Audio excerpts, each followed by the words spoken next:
Hi everyone, it's Tuesday and it's beautiful and the sun's shining and it's kind of nice to finally have some warm weather. I have the wonderful job of kind of recapping our study from last night. This is on our Bible study on Unashamed, and we went over chapters 7 and 8 last night, which is shame in marriage and shame-free parenting. And they were completely loaded chapters. It was very, very, very hard to teach through that. It was a lot of just talking back and forth. This is what it's like for me. Some people that were willing to be really vulnerable, and the rest of us just being willing to be empathetic. A lot of people just saying, this is what I've learned over the years. This is how God has used, my husband in my life to teach me this or that. It was a really, really good time, and hopefully if you're watching this, you've already had a chance to read the chapters so that what I say will make sense. I'm going to just really recap quickly.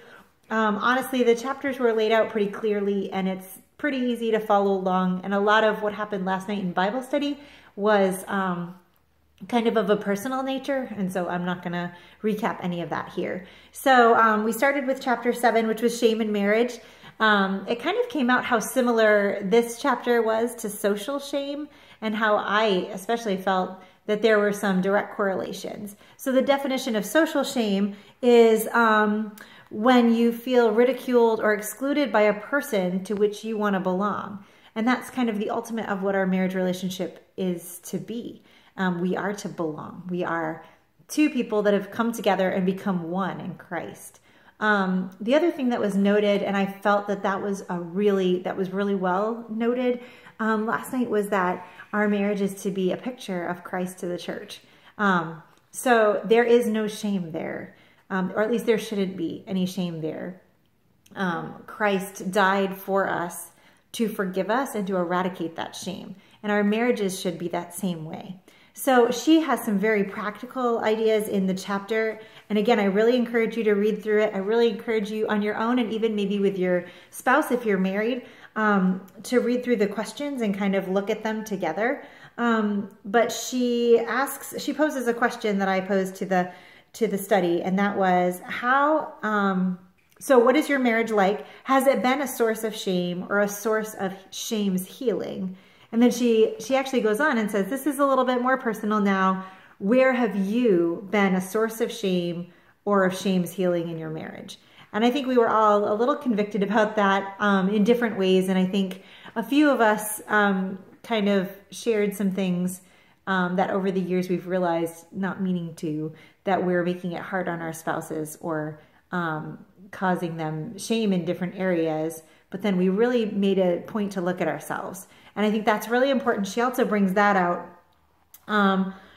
in the beginning of the chapter on page 118. She talks about how it's very crucial for us to do our own work before and alongside applying the shame to our relationships, such as marriage. So we thought that was really well said.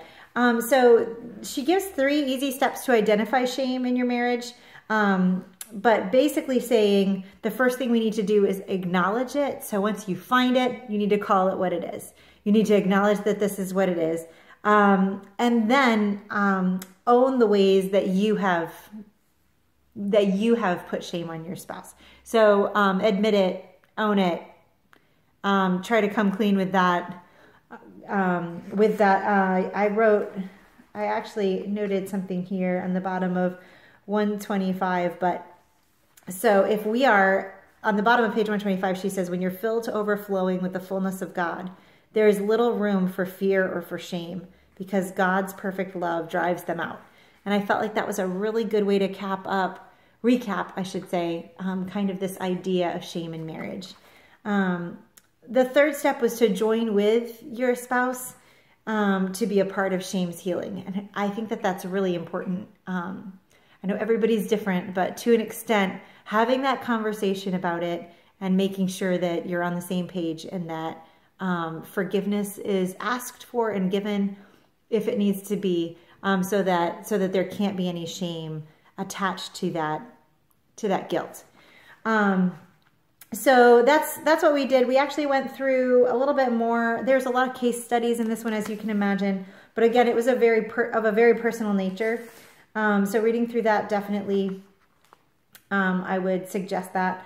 On page 129, and then into onto page 131.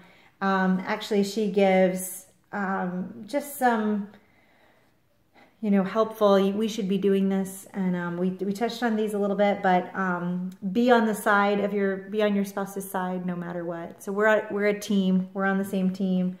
Join your spouse in confronting someone, possibly, who has treated him or her unfairly. Number 3 is a big one, something that Pete and I talked about when we first got married, just not letting anybody else speak badly of your spouse or you speaking badly. There were some examples shared about that last night. And then bringing your spouse with you to Jesus, just being that safe community for your spouse, so that as shame comes to the surface, it can be eradicated.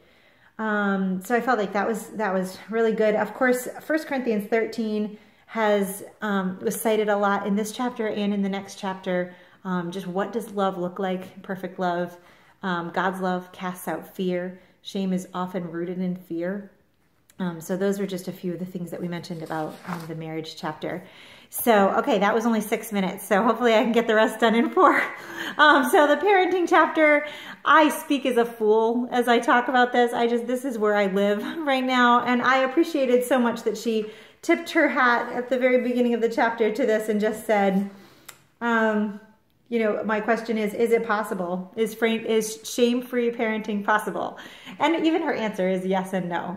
So we are humans and we're gonna mess up and we're gonna do things that aren't right, but where is our heart? Like, where are we? Are we really focused? Am I focused on shepherding my child's heart and bringing her through tough times or times of disobedience without putting more shame, like heaping shame on her? She's probably going to feel shame all on her own without me adding on to it. And so we talked a lot about that. Her definition is shame-free parenting is a way of nurturing your children through training, instruction, discipline, and love without relying on the powerful tool of embarrassment, while avoiding practices that for your children would induce or exacerbate their sense of personal shame. It's really loaded. I think so many times we don't even know that I don't even know that I'm doing it as I place shame on them to try to curtail their behavior.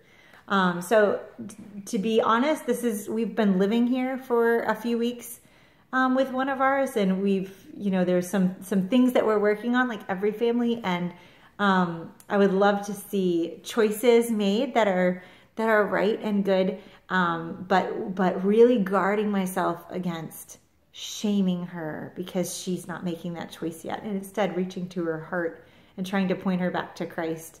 I felt like there were some really good things about this chapter.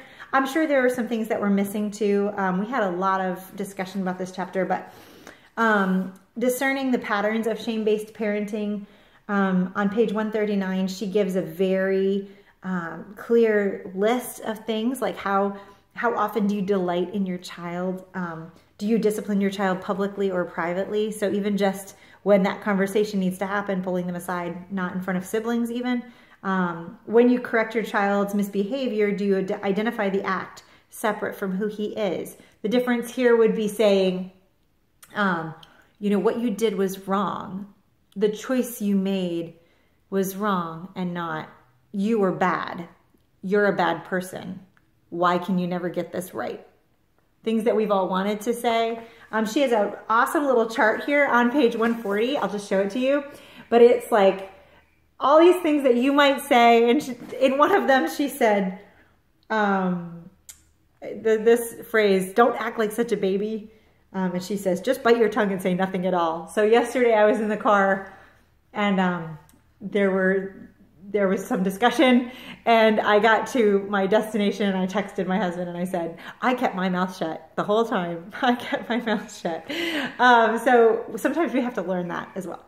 So do you take time to cool down so that you're not disciplining in anger or frustration and running the risk of saying things that you'll regret? This is basically a mommy timeout. So it's very easy for children to trigger shame in us. And I think it was brought up last night, but I do think it's important that we don't retaliate and try to push that shame back on them. We need to deal with our own shame. Let's put it that way. She says on page 141, and I started this, I felt like this was really great. We must practice choosing our words with grace. Otherwise, our children, along with our spouses and ourselves, will bear the brunt of careless words. And she said, harsh words reverberate. And I thought that was really, really well said. So the next one was, do you affirm your love for your child before, during, and after those conversations, the discipline type conversations? Are you tailoring your parenting and your discipline to the developmental stage of your child?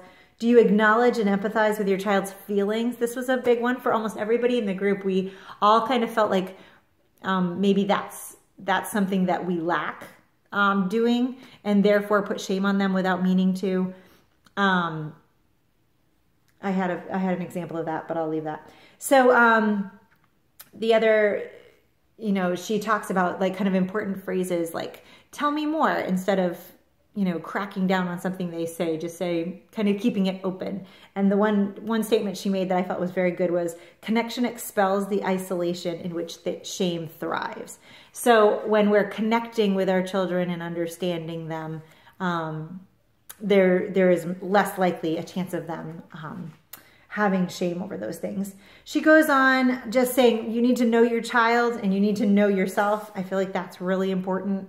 Kind of understanding their love languages, understanding your love languages, understanding who you are, what you're tempted, what your triggers are, and guarding against those.